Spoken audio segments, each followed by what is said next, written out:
The episode opens with a man using blood to cast a spell on a wall, performing some kind of dark ritual. You might recognize this man, as we've been introduced to him before. I won't spoil his name just yet, but if you think you know who it is, let me know in the comments.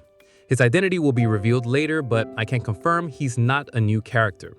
We see a scene from the Nighthawk's internal files, detailing an incident where they traveled to Lamut Castle on August 18, 1349. The structure is little more than a dilapidated ruin, a crumbling castle. You might remember Miss Elizabeth, who approached Klein explaining that ever since returning from Lamut town, she's been plagued by strange and dangerous dreams. This suggests there might be something sinister about the castle. And inside this castle, there is a night wraith.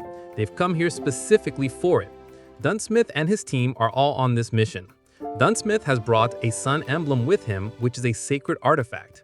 With this, they can get rid of that wraith. Dunsmith explains that the emblem will completely vanquish any wraith within a 15-meter radius in under a minute. However, it's so powerful that it can also overwhelm any beyonders in its vicinity, compelling them to worship the sun for 6 straight hours, making the situation incredibly dangerous. They have only 2.5 hours left, so they venture inside the castle to find the wraith. Klein tries to sense if something is wrong or what might be happening. Then a shadow-like entity appears. It's a sword, and it begins attacking them on its own. Dunsmith repeatedly saves Klein Moretti from the attacks. Finally, we see the knight. This sword belongs to the knight, who is the very wraith they've been searching for. This wraith is somewhat unusual, so Dunsmith tells Fry to find its weakness. They discover that its weak point is located in its right glove. Now it is continuously attacking them. The emblem falls to the side. When Klein moves forward to retrieve it, we see the knight viciously attack him. The attack feels severe, yet Klein realizes he isn't experiencing any actual pain. He quickly understands that this is the effect of Dunsmith's nightmare ability. It's all just a dream. In reality, the emblem never left Dunsmith's hand. Just as a minute is about to pass, the emblem's power takes full effect and the wraith is vanquished. With the threat neutralized, they reflect that the castle is ancient, which means any spirits within should have been purified long ago. They see a portrait and a man is depicted in it. He is from the late 4th epoch, making it very old. The castle must have been built back then, but when Klein sees it, he feels that this man looks exactly like his teacher, Mr. Azik. But how can this be possible? The man is from a much older era, as is the portrait. Dunsmith says that they have to guard this place one by one while the other two rest, working in 2-hour shifts. So Klein says, "Okay, I'll take the first watch." He takes the emblem in his hand and sits alone. He realizes that the emblem feels very warm and soothing. He knows that this emblem is related to the sun pathway and that there's some interference affecting it. He wonders if using it inside the gray mist will remove that interference. He considers experimenting with it, but to do that, he needs a secure place where he won't be seen or arouse suspicion. So he enters the world above the gray mist and begins his divination. He tries to find out the emblem's origin, where this sun emblem came from, and how it was made. We then see a scene from a long time ago. There was a golden, blood-like substance and a figure robed in the attire of the eternal blazing sun who controls the sun pathway. He has the emblem in his hand, and the golden blood flows into it. We're shown that this is how the emblem was created. He reverses time and comes back to this moment. He sees the golden blood and wonders what it is and what power it holds. As soon as he touches a drop of it, he's transported to a dark place.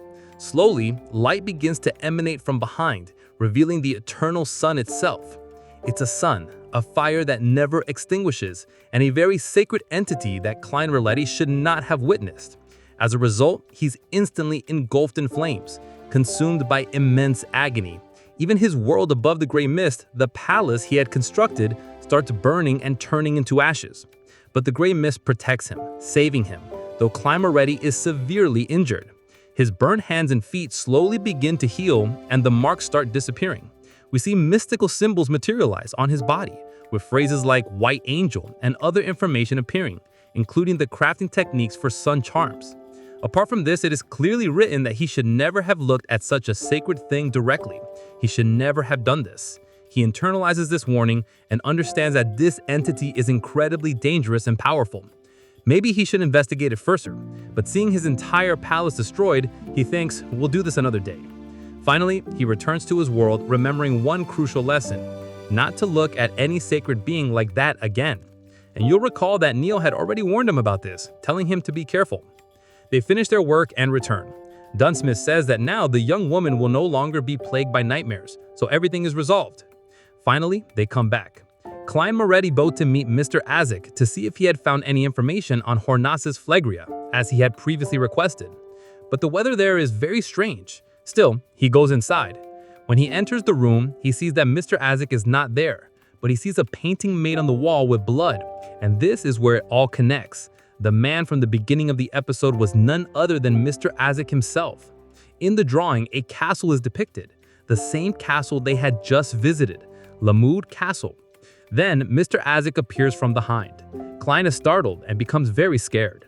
Azik explains that he's been having some strange dreams for some time, which compelled him to create the drawing. He didn't understand what was happening and wasn't in control of his actions. He had collected some information on Hornas's and gives the book to Klein. Klein then says, "All right, I'll be on my way." But Azik stops him, saying that you are not a student of this college, so you cannot take this material outside. You will have to sit here and read it. He forcibly insists that Klein sit down and read. He's sweating, not understanding what to do, but he starts reading it anyway. He sees the throne, the same one he had glimpsed before. The book talks about an ancient nation where the people, even after they died, were kept in their beds, their remains fully intact. But after a certain time, all of them vanished as if they never existed. That civilization used to worship something they called Her, the ruler of Evernight or the mother of sky. Azik offers him coffee, and the animation here is just amazing. Finding the coffee too bitter, he adds 3 sugar cubes. Azik remarks on this, noting that that's odd. You usually only take 1 cube of sugar. Is something different today? This, of course, isn't the original Klein Moretti's preference. It's Zhou Ming Ri's. Remember, he's the one currently inhabiting Klein's body. Here, Azik talks about their fate, their future, and how the two of them are connected. He says that you must have seen this castle somewhere recently, right? And after seeing it, you became very tense. And when you saw me, you were also very scared. So tell me, what is the matter? At this point, his demeanor becomes intensely serious. So finally, Klein brings Azik to the castle. He foresaw with his seer abilities that if he helps Mr. Azik today, then in the future, Azik will also help him, but he has to hide this from the Nighthawks. So finally, Azik arrives. He starts remembering his past, how the castle once appeared, where his favorite white horse used to be. When he comes inside the castle, he talks about his younger son who would just roam around with a very heavy sword, even though he couldn't lift it. There, Azik finds the sword that belonged to his son, or more accurately, his sword that his son used to carry. We see the castle begin to rebuild itself, and some of Azik's memories surface. Klein doesn't understand anything, but still tries to watch what's happening. A passage opens, revealing an underground chamber where death itself is hidden, stopped. When they descend, they see a coffin. Azik opens it, and inside is his son. Azik starts gathering all the spirits and powers present there. Klein is confused, wondering why so many spirits remain when they had already purified the area. When all these spirits arrive, Klein suddenly disappears, transported to another world. He sees that corpses are being burned, and from this pyre of corpses, a malevolent entity emerges. It's a curse that seems impossible to kill. Despite being struck by numerous swords, it remains unharmed. Naturally, the soldiers advance to try and kill it. This curse also looks like Azik. They try to kill it, but the curse is extremely powerful. No weapon has any effect on it. It picks up a sword and starts killing all the people. After which we are shown that a knight comes, a powerful figure, perhaps a prince or a king, who arrives and destroys the curse along with all its powers. Alongside this curse, a massive skeleton is also rampaging. Then we are shown the story of this king. This king also looks like Azik. He has a beautiful wife and a son too. Azik recalls the memory of his small son roaming around with a sword. After some time, his wife's health began to decline, and he felt surrounded by evil spirits from all sides, and their influence was negatively affecting his family. So he peacefully leaves his family and goes away, leaving his son behind. When his son awakens, his father's sword is lying beside him. He remembers all these memories, and finally, we are told that Azik Eggers belongs to the Corpse Collector pathway, and his sequence is still unknown. We haven't been told what his sequence is. Here, Klein brings him back to his senses, waking him up. Azik realizes it's the corpse of his son, but shockingly, the head is missing. So Azik says that I promise that whoever has done this to you, I will definitely find them. He begins to cast a spell, a tracing magic, to discover how and where this happened. the blood trail leads directly to Klein Moretti, implicating him in the event. But of course, as we were told earlier, the fates of Klein and Azek are intertwined, which is why the trail led to him. Here, because of his blood, a door opens revealing a chamber filled with skulls. He tries to find out who was responsible, but he can't. Here, he finally buries his son properly with a sword, his own sword. Klein asks, "Do you remember who you are?" Azek replies that he only remembers fragments, that most of his memories are blurred. He says it feels like he has been alive for a very long time and has lived many different lives. And after some time, he would just leave his families behind and go into a deep sleep. When he would wake up, large parts of his memories would be gone. He would forget many things, but would always remember one thing: his name. He says that in one life, he had a little daughter who loved to swing on a swing that he had built for her.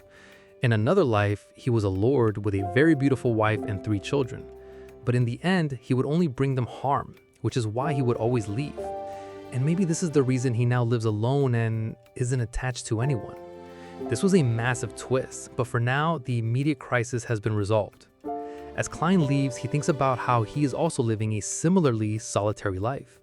He doesn't know when he'll be able to meet his parents, but for now, he has Benson and Melissa, who are Klein's siblings. Even though he is not the real Klein, as long as he's here, he will do his best to live well with them. And that's where this episode ends.